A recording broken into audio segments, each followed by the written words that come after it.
Hai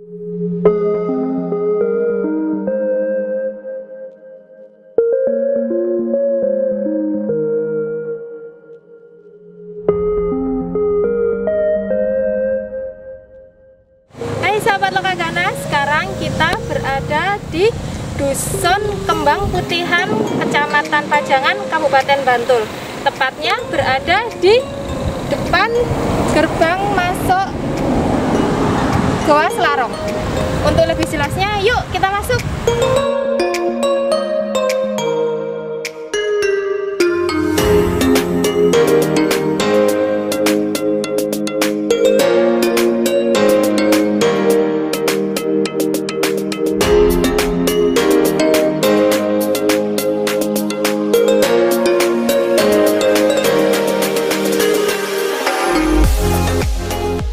Adem dan sepi. Selain bisa digunakan sebagai tempat belajar sejarah, Gua Selarong bisa digunakan untuk menyepi. Selain hari libur, Gua Selarong jarang dikunjungi wisatawan.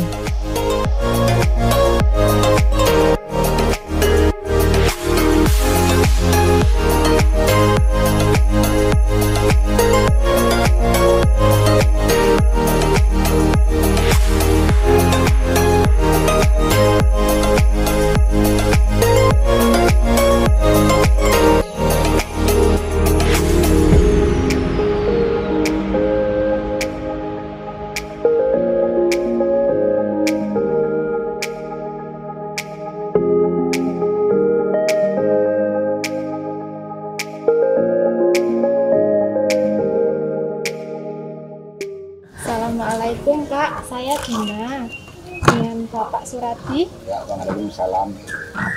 Nah, di sini saya ingin menanyakan Pak untuk sejarah tentang Goa Selarong itu dikelola oleh pemerintah Kabupaten Bantul dan goanya itu ditemukan Pak. Ini sejarah Goa Selarong ini artinya untuk pengasingan Pangeran Diponegoro dari keluarga diambisikan kepengen jadi ratu itu, dan terus Diponegoro tidak senang jadi ratu, tapi membantu rakyat karena pihak Belanda menarik iuran pajak itu terlalu mahal. Ya itu terus dari Diponegoro, dari keluarga terus mengasingkan diri bertapa atau mendalami ilmu di Goa Selarong ini kurang lebih 35 tahun, terus susul perang sama Belanda itu, terus menyusun strategi sekalian di Goa Selarong. Nah, itu tadi penjelasan singkat tentang Goa Selarong. Terima kasih kepada Bapak Suradi atas penjelasannya.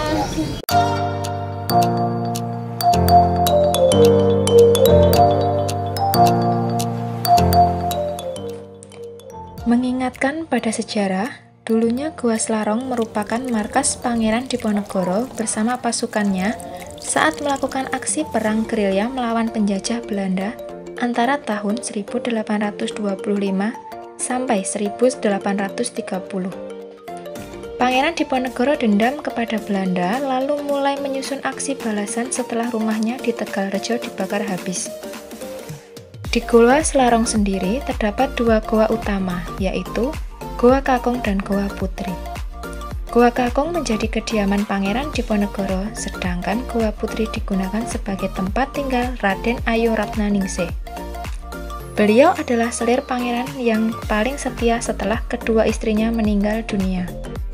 Pangeran Diponegoro mengorbankan semangat perjuangan rakyat pribumi dengan semboyannya, Sadumuk Bathuk Sanyari Bumi Dikahi Tekan Pati. Artinya, sejari kepala sejengkal tanah dibela sampai mati.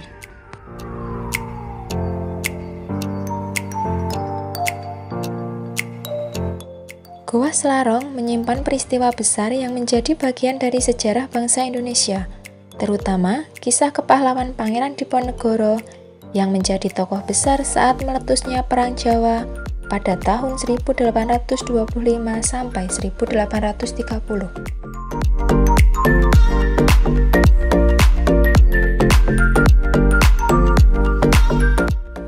Sekilas, Goa Selarong hanya sebuah goa kecil yang umum dijumpai pada tempat-tempat di wilayah perbukitan.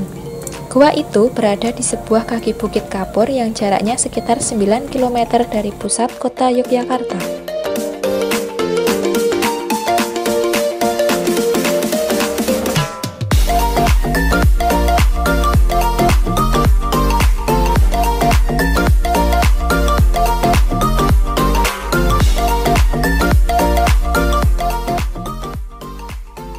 Ukuran goa itu secara keseluruhan hanya sebuah ceruk persegi dengan luas 4 x 3 meter. Namun, dulunya goa ini mampu menampung 400 orang pejuang pengikut Pangeran Diponegoro. Di depan goa itu terdapat sebuah batu yang dipakai Pangeran Diponegoro sebagai tempat bersemedi. Untuk menambah kekuatan melawan Belanda, Pangeran Diponegoro memerintahkan 3 pengikutnya, yaitu Jayamanggala, Bahuyuda, dan Hanggawikromo untuk memobilisasi penduduk sekitar Selarong dan bersiap melakukan perang. Di Gua Selarong inilah mereka menyusun strategi dan langkah-langkah untuk memastikan sasaran yang akan diserang. Taktik Cemerlang Diponegoro. Selama Pangeran Diponegoro bermarkas di Selarong, Belanda telah melakukan serangan sebanyak 3 kali. Serangan pertama terjadi pada 25 Juli 1825 di bawah pimpinan Kapten Bowes. Dalam serangan ini, sebanyak 215 anggota pasukan Belanda menyerah.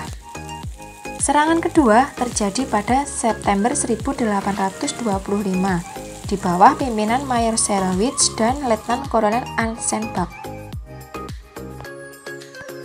Sementara itu, serangan ketiga terjadi pada 4 November 1825. Dalam pertempuran itu, setiap kali pasukan Belanda menggempur Gua Selarong, maka Pangeran Diponegoro beserta pasukannya menghilang dan bersembunyi di gua-gua yang berada di sekitar Gua Selarong.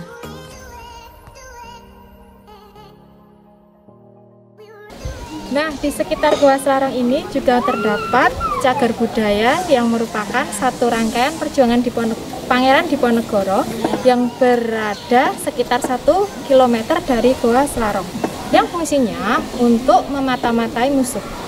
Petilasan ini diberi nama Dewi Gumi atau Gunung Mijil. Yuk, kita ke sana.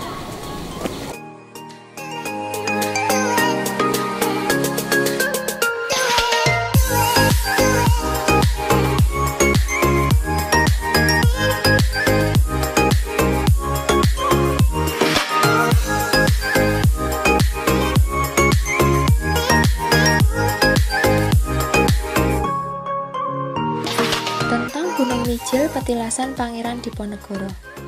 Menurut catatan sejarah yang tertulis dalam buku di Java Orlok dan Baba Diponegoro menjelaskan bahwa Gunung Mijil merupakan tempat Pangeran Diponegoro dan Pangeran Mangkubumi mengatur siasat perang bersama 1.500 tentara rakyat melawan penjajah Belanda yang akhirnya dapat memukul mundur dan memenangkan pertempuran walau hanya dengan alat perang tradisional bambu runcing dan bandil.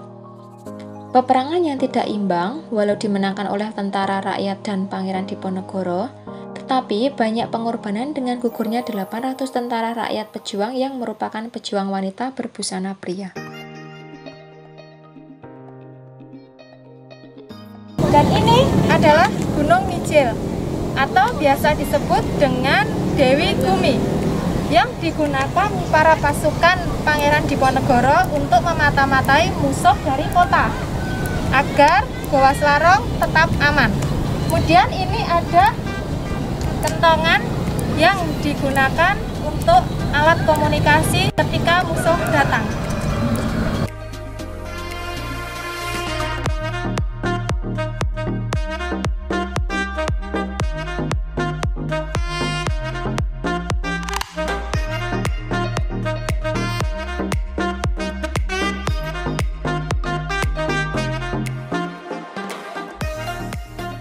Demikianlah akhir jelajah cagar budaya kali ini. Terima kasih telah mengikuti perjalanan kali ini. Semoga bermanfaat. Wassalamualaikum warahmatullahi wabarakatuh.